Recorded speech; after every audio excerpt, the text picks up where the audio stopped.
Salve, selamat pagi adik-adik sekami di mana saja berada.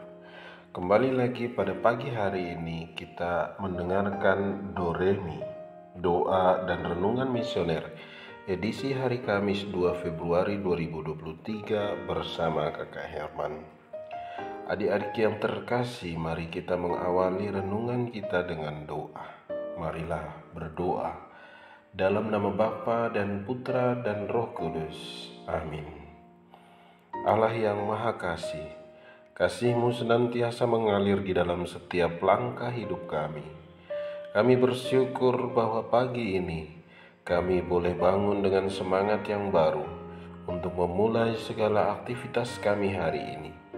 Namun sebelumnya ya Tuhan, kami akan mengawalinya dengan mendengarkan firman-Mu, agar setiap langkah kami hari ini selalu berada di dalam tuntunan-Mu dan kehendak-Mu. Bersabdalah ya Tuhan, hamba-Mu siap mendengarkan. Amin. Adik-adik yang terkasih, pada hari ini bersama dengan gereja, kita merayakan pesta Yesus dipersembahkan ke bait Allah. Kita akan mendengarkan firman Tuhan yang diambil dari Injil Lukas bab 2 ayat 22 sampai dengan 40. Semoga Tuhan beserta kita. Inilah Injil Yesus Kristus menurut Lukas. Dan ketika genap waktu pentahiran menurut hukum Taurat Musa, mereka membawa dia ke Yerusalem untuk menyerahkannya kepada Tuhan, seperti ada tertulis dalam hukum Tuhan. Semua anak laki-laki sulung harus dikuduskan bagi Allah, dan untuk mempersembahkan kurban menurut apa yang difirmankan dalam hukum Tuhan, yaitu sepasang burung tekukur atau 2 ekor anak burung merpati. Adalah di Yerusalem seorang bernama Simeon. Ia seorang yang benar dan saleh, yang menantikan penghiburan bagi Israel. Roh Kudus ada di atasnya, dan kepadanya telah dinyatakan oleh Roh Kudus bahwa ia tidak akan mati sebelum ia melihat Mesias, yaitu Dia yang diurapi Tuhan. Ia datang ke bait Allah oleh Roh Kudus ketika Yesus, anak itu, dibawa masuk oleh orang tuanya untuk melakukan kepadanya apa yang ditentukan hukum Taurat. Ia menyambut anak itu dan menatangnya sambil memuji Allah, katanya, "Sekarang Tuhan, biarkanlah hamba-Mu ini pergi dalam damai sejahtera, sesuai dengan firman-Mu. Sebab mataku telah melihat keselamatan yang daripada-Mu, yang telah Engkau sediakan di hadapan segala bangsa, yaitu terang yang menjadi pernyataan bagi bangsa-bangsa lain dan menjadi kemuliaan bagi umat-Mu Israel." Dan bapa serta ibunya amat heran akan segala apa yang dikatakan tentang dia.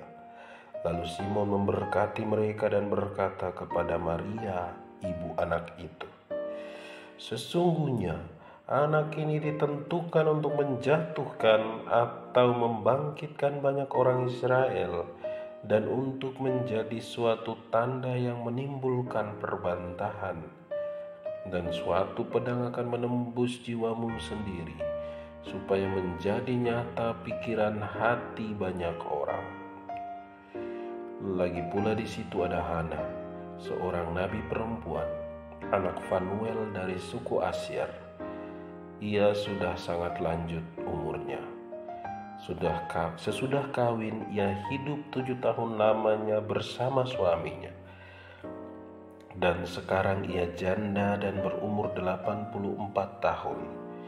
Ia tidak pernah meninggalkan bait Allah dan siang malam beribadah dengan berpuasa dan berdoa. Dan pada ketika itu juga datanglah ia ke situ dan mengucap syukur kepada Allah dan berbicara tentang anak itu kepada semua orang yang menantikan kelepasan untuk Yerusalem. Dan setelah selesai semua yang harus dilakukan menurut hukum Taurat, kembalilah mereka ke kota kediamannya, yaitu kota Nazaret di Galilea. Anak itu bertambah besar dan menjadi kuat, penuh hikmat dan kasih karunia Allah ada padanya. Demikianlah sabda Tuhan. Terpujilah Kristus. Adik-adik yang terkasih dalam Tuhan kita Yesus Kristus, setiap tanggal 2 Februari kita merayakan pesta Yesus dipersembahkan ke Bait Allah. Sebagai keluarga Yahudi, keluarga kudus Nazaret, Santo Yosef, Bunda Maria sangat patuh akan adat kebiasaan saleh sebagaimana ditulis dalam hukum Taurat. Kalau kita rayakan kelahiran Yesus di tanggal 25 Desember, maka hari pentahiran bagi ibu yang melahirkan anak adalah 40 hari sesudah bersalin. Dan ini jatuh di tanggal 2 Februari. Bersama itu pula, anak yang dilahirkan dibawa ke Kenisa untuk dipersembahkan kepada Allah. Kalau kita melihat bacaan hari ini di bacaan pertama dari kitab Ibrani, surat kepada orang-orang Ibrani yang kita baca, dikatakan tentang Yesus bahwa ia harus menjadi sama dengan saudara-saudaranya dalam segala hal. Ibrani pasal 2 ayat 14. Maka keluarga kudus Nazaret pun juga harus mempersembahkan kurban perdamaian. Berhubung mereka itu termasuk golongan miskin, maka yang dipersembahkan adalah sepasang burung tekukur atau 2 ekor anak burung merpati.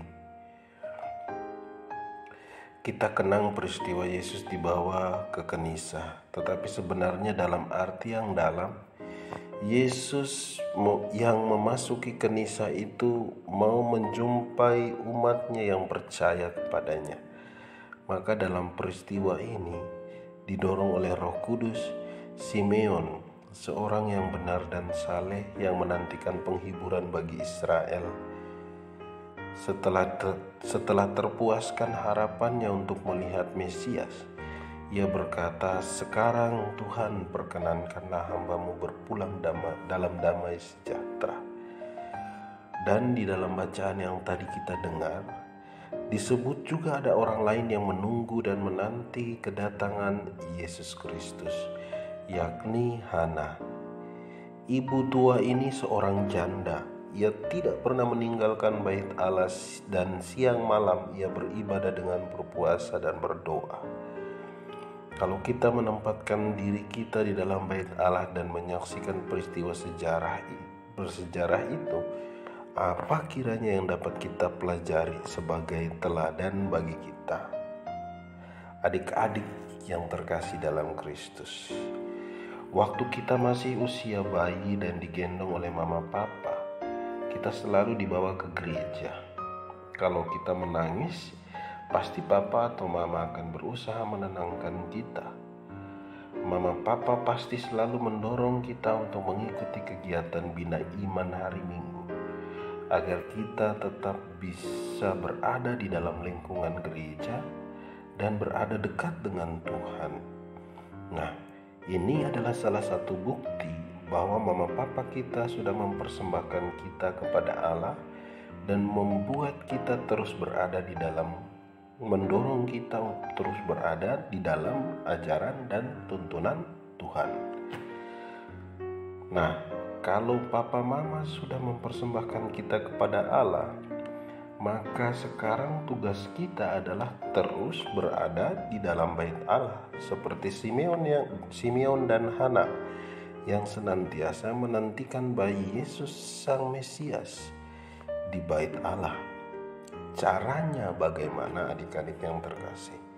Salah satu cara yang dapat adik-adik buat ialah dengan mengajukan diri untuk terlibat aktif di dalam kegiatan gereja, seperti rajin ikut kegiatan Bina Iman di gereja, terlibat dalam tugas pelayan altar dengan menjadi misdinar dan OMK. Selain itu, hal-hal kecil yang tak boleh kita lupakan ialah ketika kita mengikuti bina iman dan ketika pada saat itu kakak-kakak pembina sedang memberi renungan, harap kita mendengarkannya dengan baik agar kita bisa mendapatkan pesan-pesan Tuhan di dalam setiap firman yang kita dengarkan setiap minggu. Dengan demikian, kita bisa bertumbuh menjadi anak-anak Tuhan yang siap melayani Tuhan dan senantiasa bertumbuh di dalam iman. Seperti lagu baca kitab suci, doa tiap hari kalau mau tumbuh, kalau mau tumbuh, kalau mau tumbuh, glory haleluya, baca kitab suci, doa tiap hari kalau mau tumbuh. Nah, adik-adik yang terkasih, hari ini juga akan dilaksanakan pentabisan uskup kita yang baru. Mari kita berdoa agar Bapak Uskup kita yang baru bisa menjadi gembala yang dirahmati dengan ketujuh karunia Roh Kudus, terutama karunia Roh kebijaksanaan, agar dapat membimbing kita kawanan domba di Keuskupan Jayapura ini di dalam jalan dan kehendak Tuhan. Dan semoga tanah Papua selalu tercipta damai sejahtera dan hidup rukun dan damai di antara umat Allah pun juga dengan saudara-saudari kita yang beragama lain. Semoga demikian. Amin.